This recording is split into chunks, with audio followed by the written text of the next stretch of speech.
오늘 하나님께서 사도 바울을 통해서 우리에게 은혜에 대해서 말씀해 주십니다.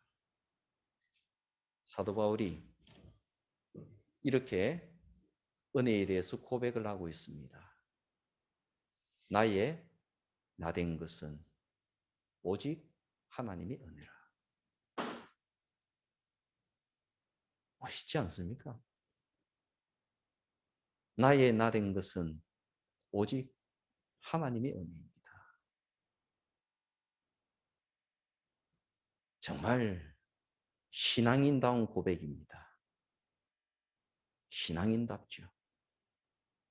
두 가지가 들어 있습니다. 하나는 자기 자신의 삶에 대해서 보람을 느끼고 의미를 느끼는 겁니다. 자기 자신의 지금까지 살아온 인생이 제가 돌아봐도 하나님 참 멋있습니다.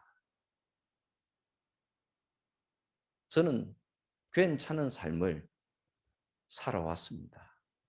지금도 그렇습니다. 이렇게 고백하는 거예요. 그것이 나의 나된 것, 이런 의미입니다. 사람은 인정받아야지 살 수 있는 존재입니다. 인정받아야 돼요. 다른 사람에게 인정받고 주변에 있는 여러 곳에서 인정을 받고 사람은 인정을 받아야지 행복합니다. 그런데 그중에서 정말 소중한 인정이 있는데 하나는 하나님의 인정입니다. 나는 하나님께 인정받고 있다. 이것은 우리를 넘어지지 못하게 만드는 겁니다. 이건 정말 대단한 거예요. 다른 사람들의 기준에서 보게 되면 내가 어떻게 보일지 몰라도 하나님의 인정을 받고 있다. 이 확신이 우리 가슴에 든다면 우리 인생은 행복한 겁니다. 그럴 때는 세상 사람들과 비교를 해서 뭐가 좀 모자라도 끄떡없습니다. 괜찮습니다. 거기에다가 나 자신에게 인정을 내가 받는다면 이것은 더할 수 없습니다. 내 자신이 나를 인정해 주는 거예요. 마음속 깊이부터. 너 괜찮게 살아왔어. 지금도 너는 괜찮아. 지금도 너는 멋있는 사람이야. 지금도 너는 괜찮게 살아가고 있는 사람이야. 자기 자신이 자신을 인정해 주는 사람. 자기 자신에게 인정받고 사는 사람. 멋있는 사람이죠. 바울이 그런 사람입니다. 나의 나된 것은 하나님의 은혜라. 여기 얼마나 대단한 자부심이 있습니까? 나는 하나님의 인정을 받고 있는 사람이다. 세상 사람들아, 너희들이 보기에 내가 어때 보일지 몰라도 나는 하나님의 인정을 받고 사는 사람이다. 그리고 나는 나 자신에게 인정을 받고 있다. 나는 내 삶을 돌아볼 때 내 삶이 부끄럽지 않다. 다시금 삶을 살아갈 수 있는 기회가 주어진다 할지라도 나는 최선을 다해서 아마 내가 살아온 그 길을 살아갈 것이다. 그리고 자기 자신을 따독따독 해주는 겁니다. 괜찮아. 잘 살아왔어. 믿음으로 잘 살아왔어. 하나님의 말씀대로 잘 살아왔어. 너는 괜찮은 사람이야. 이렇게 인정을 하고 있는 겁니다. 우리 그리스도인들이 진정으로 가져야 될 담대함입니다. 하나님께 인정받는 사람. 하나님께 인정받고 있다고 느끼면서 사는 사람, 그리고 나 자신에게 인정받는 사람. 그런 사람이라면 다른 사람에게, 누군가가 그 사람에게 당신의 삶에 대해서 좀 이야기를 해주세요. 당신의 인생은 어땠습니까? 이렇게 묻는다면 들려줄 이야기가 있을 겁니다. 나는 어떤 사람이다. 나는 어떻게 살아왔다. 이야기가 있을 겁니다.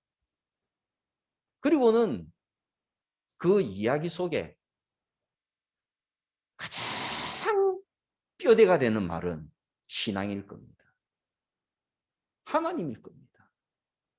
하나님께서 내 삶을 어떻게 인도하셨다.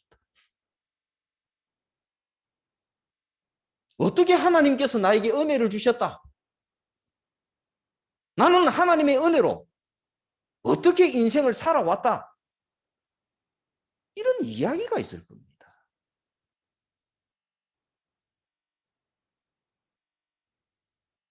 사도 바울을 통해서 하나님께서 그런 그리스도인의 모습을 보여주고 계십니다. 우리 모두가 이 자리에 잠시 머물러 서서 나 자신을 돌아보고, 나 자신은 지금 어떤 모습으로 하나님 앞에 서 있는가 돌아보도록 하십시다. 우리가 하나님 앞에서 회개하고 낮아지는 것은 마땅히 해야 될 일입니다. 그러나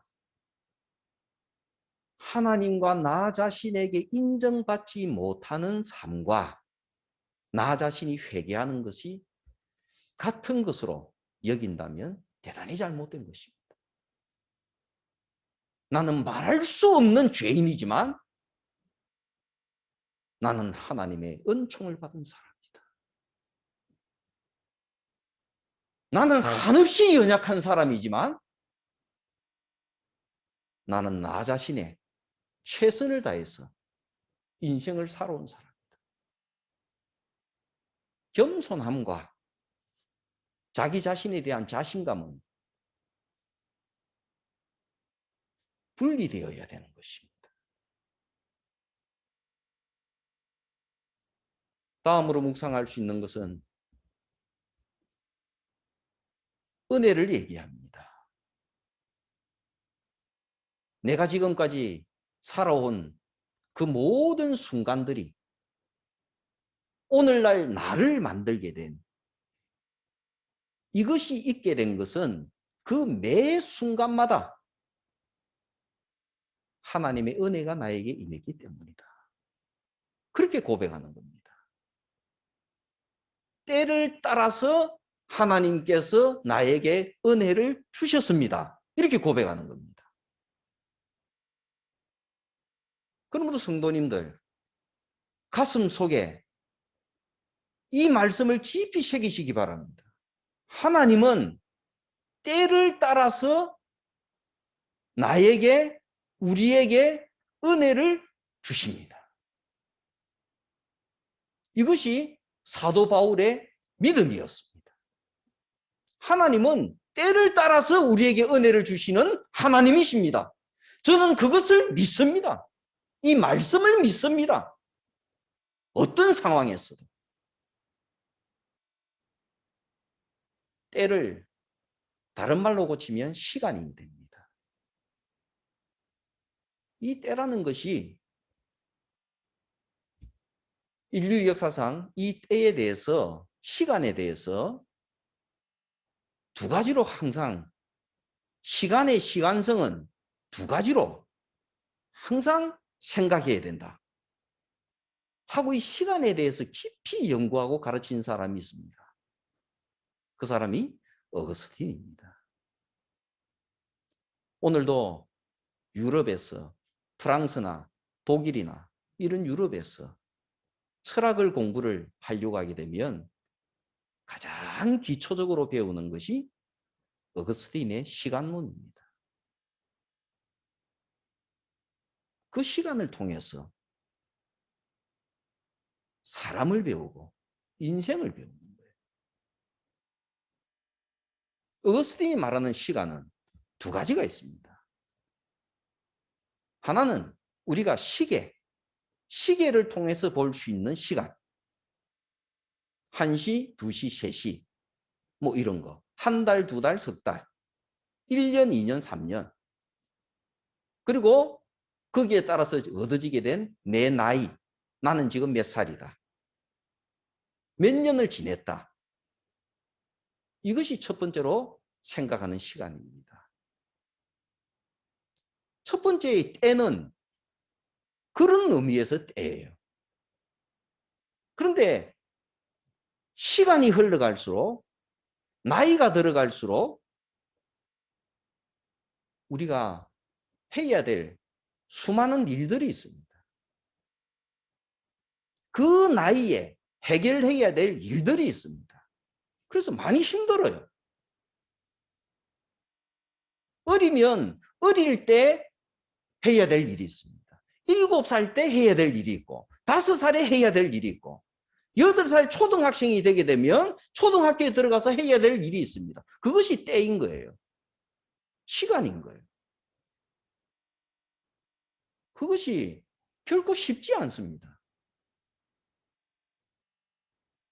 내 나이가 어느 정도 되면 또 중학교를 가야 되고 중학교에 가게 되면 또 무언가를 해야 되고 고등학교를 가게 되면 뭔가를 해야 되고 대학교를 들어가기 위해서 나이가 어느 정도 되면 또 무언가를 해야 되고 이것이 인생에 주어지는 때라는 거예요.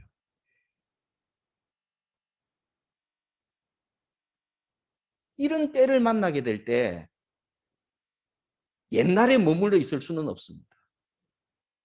그 때에 내가 용기를 내어서 지혜를 내어서 성실하게 그것을 해결을 해 나가야 됩니다. 그것을 잘 하지 못하게 되면 많이 힘들어요. 자기 스스로도 자기가 싫어지고 다른 사람들도 나를 싫어하는 것 같고 많이 힘이 듭니다. 이 때를 제대로 못 넘기면. 그럴 때 하나님께서 돕는 은혜를 주신다. 이것이 때에 대한 첫 번째 생각입니다. 내가 그 나이가 되게 되면 그 나이에 어떤 상황이 놓여지게 되면 반드시 하나님께서는 그때 그 순간에 그것을 이겨낼 수 있는 은혜를 주시고 힘을 주신다. 이것을 믿는 것입니다. 믿고 가는 것입니다. 모든 것이 다 준비되어져서 그 때를 맞이하는 것이 아니라 그 때에 되어지게 되면 하나님께서 그 때에 합당한 은혜를 나에게 주실 줄로 믿습니다. 그러고 살아가는 겁니다. 그리고 바울이 고백하기를 정말로 그랬습니다. 정말로 그 때가 되니까 하나님께서 그 때에 합당한 은혜를 주셨습니다. 그래서 오늘 내가 나 된 것입니다. 앞으로도 우리는 인생길을 걸어갈 것입니다. 오늘도 유치부, 초등부, 중고등부, 그리고 장년부 모든 성도들이 이런 때를 살아가고 있습니다. 그래서 믿음을 가져야 됩니다. 하나님께서는 그 때에 합당한 나에게 가장 합당한 은혜를 주신다. 이 믿음을 말씀하십니다. 두 번째로 실제적으로는 첫 번째로 말한 이 때도 중요하지만 더 중요한 때, 시간은 다른 사람과는 다른 나만이 경험하고 나만이 만나게 된 특별한 사건들을 시간과 때라고 얘기합니다. 어쩌면 우리 인생에 훨씬 더 중요한 것은 이 두 번째 시간입니다.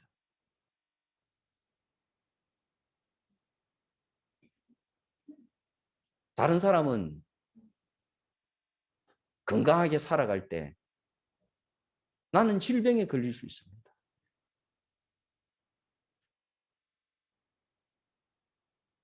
다른 사람은 다 부유하게 살아갈 때 나는 웬일인지 가난해질 수도 있습니다. 다른 사람들은 다 직장을 가지게 될 때 나는 직장을 못 가지게 될 때도 있습니다. 다른 사람들이 다 웃을 때 나는 웃지 못할 때가 있습니다. 그 거꾸로인 때도 있죠. 다른 사람들이 다 슬퍼할 때 나에게는 굉장한 기쁜 일이 생길 수도 있습니다.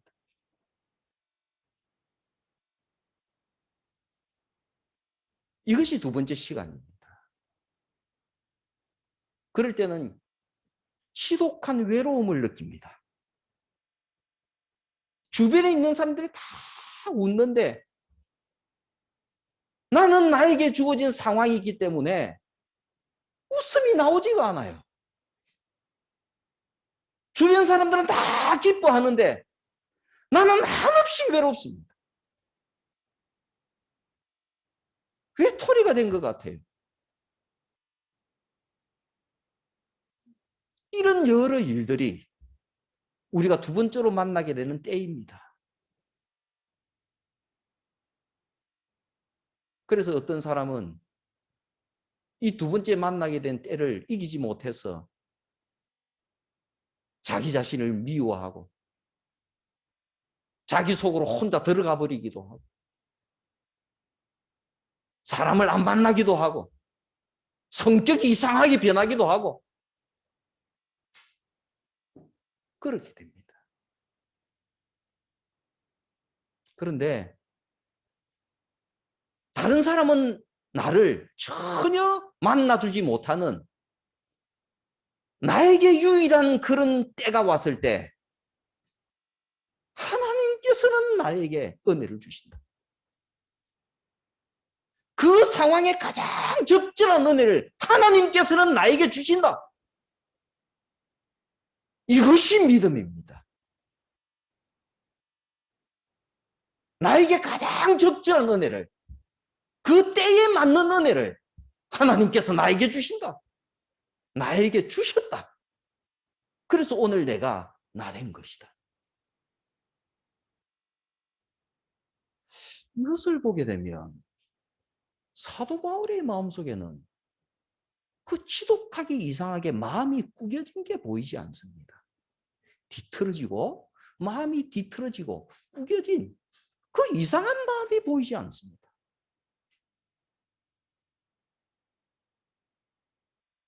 오늘날 이 시대를 살아가는 많은 사람들의 마음이 얼마나 뒤틀어졌는지 모릅니다. 얼마나 마음이 구겨져서 살아가는지 모릅니다.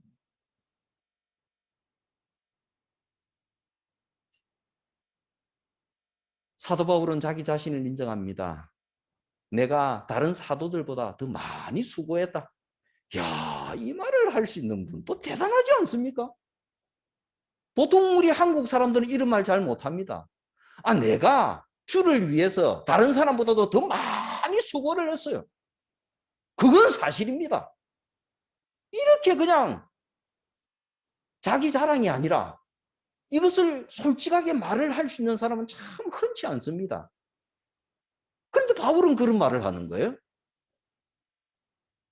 그러니까 자기가 많이 한 그 일 때문에 그것이 내 공로고 내가 잘나서 그런 거고 이런 종류의 생각을 안 하고 있는 거예요.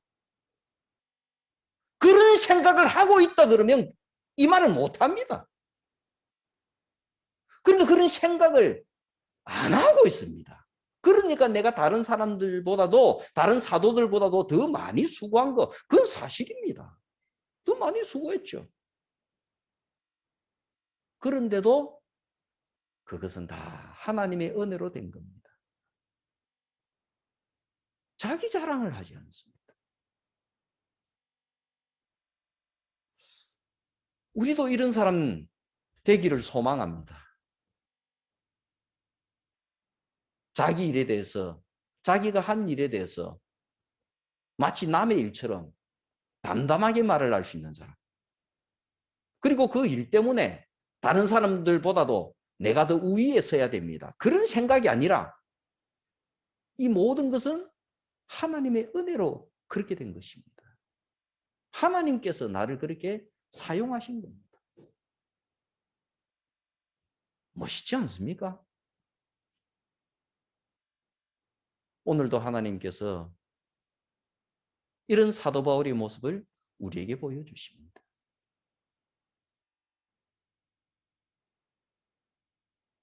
그럼 이제 우리는 어떻게 살아갈까요?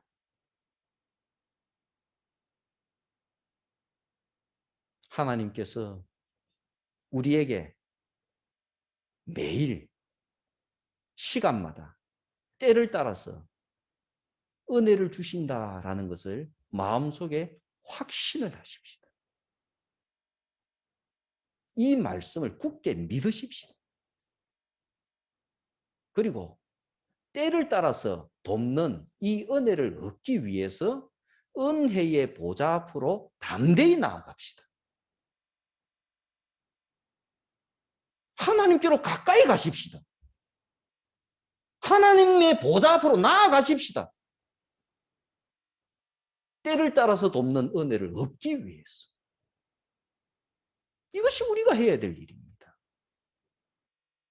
세상에는 어리석고 무지한 사람들이 너무너무 많습니다. 어떤 사람들입니까? 하나님의 은혜를 받고서도 그것이 은혜인 줄 모르고 사는 사람들이 너무 많습니다. 은혜를 은혜인 줄 모르고 사는 사람. 어떤 사람은 하나님의 은혜를 입어놓고도 야, 내가 운이 좋아서 그리 됐거든. 어떤 사람은 은혜를 입어놓고도 야, 그 희한하게 우연하게 그런 일이 생기더라. 어떤 사람은 하나님의 은혜를 입어놓고도 야, 정말 이상하대. 내 마음이 순간적으로 어떻게 그렇게 편안하게 변한지 야, 정말 희한하대. 은혜를 입어놓고서도 은혜가 은혜인 줄 모르는 사람. 그 사람이 불쌍한 사람입니다. 그러므로 이 은혜가 은혜인 줄 아는 방법이 뭡니까? 은혜를 얻기 위해서 하나님께서는 은혜를 주시는 분이지만 은혜를 얻기 위해서 은혜의 보좌 앞으로 담대히 나아가는 사람. 이 사람은 은혜를 얻기 위해서 담대히 나아갔기 때문에 하나님의 은혜가 나에게 임하게 되면 그것이 은혜인 줄 압니다. 은혜를 은혜로 아는 은혜. 그 은혜를 입고 있는 거예요. 이런 사람은 감사가 넘치죠. 그리고 은혜가 은혜인 줄 알기 때문에 바울처럼 나의 나 된 것은 하나님의 은혜입니다. 고백을 할 수가 있습니다. 어떤 사람은 말합니다. 시대가 과거보다도 더 험악합니다. 말합니다. 그러면 더 은혜를 강구하셔야죠. 성도들은 하나님의 은혜가 없이는 못 살아가는 사람이 성도입니다. 엘리야의 시대보다 엘리사의 시대가 더 험악했잖아요. 그렇게 하니까 엘리사가 갑절의 영감을 주시옵소서. 기도하지 않습니까? 시대가 험악하다고 느끼십니까? 그러면 더 은혜를 달라고 기도하십시오. 분명히 말씀을 드립니다. 하나님의 은혜가 없이는 살 수 없는 사람들이 그리스도입니다. 그리고 은혜가 아니고 다른 그 무엇으로 신앙생활을 하려고 하는 사람들은 다 실패할 것입니다. 은혜는 위에서 내려오는 겁니다. 이후에 여러분들의 삶에 사도 바울과 같은 이 아름다운 이야기가 고백으로 남는. 그래서 언젠가 우리가 만나서 다정하게 서로서로의 삶에 대해서 이야기를 할 때 이런 아름다운 이야기를 서로 주고받을 수 있는 그런 아름다운 교회 성도들 다 되시기를 바랍니다.